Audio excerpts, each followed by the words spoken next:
Now, if we're going to use all these rhythms over the original groove, in other words, if we can actually implement all that in a live situation where somebody's playing the original thing and we want to superimpose all this over that, it would be a good idea for us to practice using the bass as a guide to help us.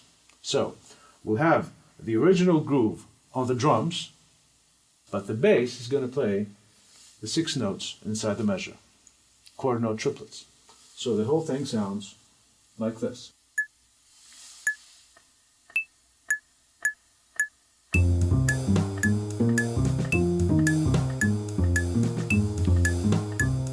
Which means that the drums and the piano doesn't sound right now, but you can understand how this goes. This is what the piano does over the drums, so I'll play it now so that you see it.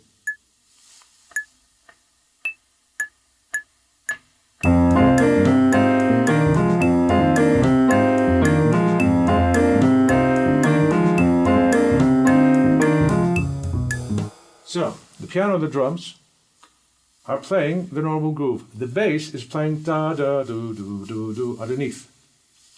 Chord note triplets. Now why do we keep this now as a practice? Because now, using that as a practice, we can switch between the feel of playing 16 notes and playing all these great rhythms that come from the 9, from the 3s. Okay? So let's see how we can combine all these.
So the bass helps you go back to the chord note triplets, while the drum groove helps you go back to the 16th note feel. So you can basically go from 16 to 18 notes per measure like that.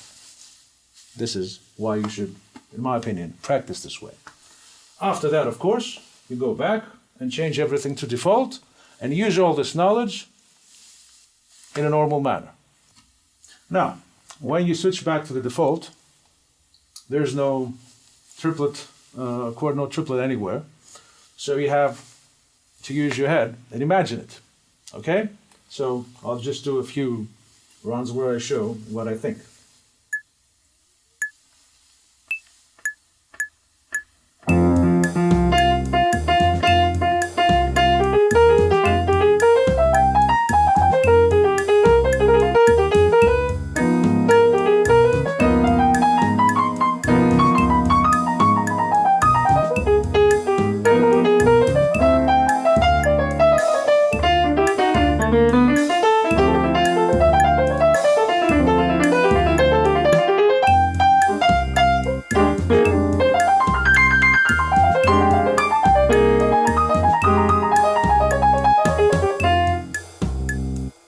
Now the important thing to understand here is that when we go to the takata takata takata takata takata takata thing over here, we're thinking 9 notes. When we play the normal thing, we're thinking 8 notes. Now 8 notes and 9 notes are very close together. So sometimes when you hear somebody playing something that sounds like 8, but is not exactly 8, it could very well be this. So let me show you how close these are and what kind of a strange feeling you get out of it. I'll use phrases of 4 notes, which when you play 8 notes, phrases of 4 notes are very normal. It's like playing this. When you're playing in the fashion that we said with 9 notes, it's different.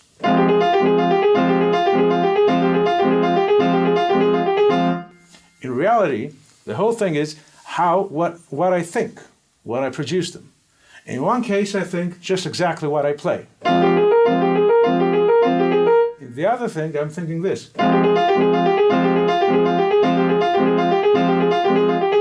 And I group these in 4s, so it's...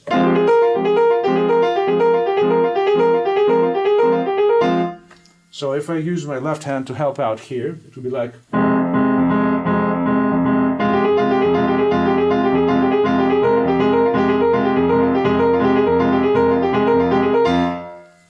So this is the exact thing that I'm doing over the groove.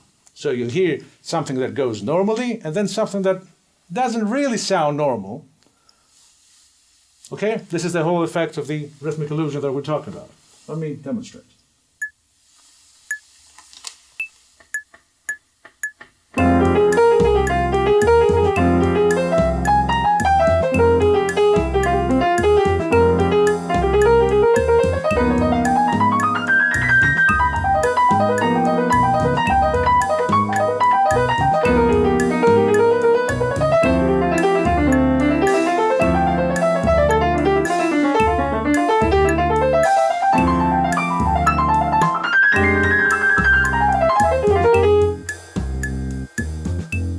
So if you mix these two together, you can get very nice results. We can go from 8 to 9, back to 8, back to 9. Of course, somebody might say, okay, man, we're not doing mathematics here. Yeah, we're not, but still, this is a great effect. So if you can do it, why not?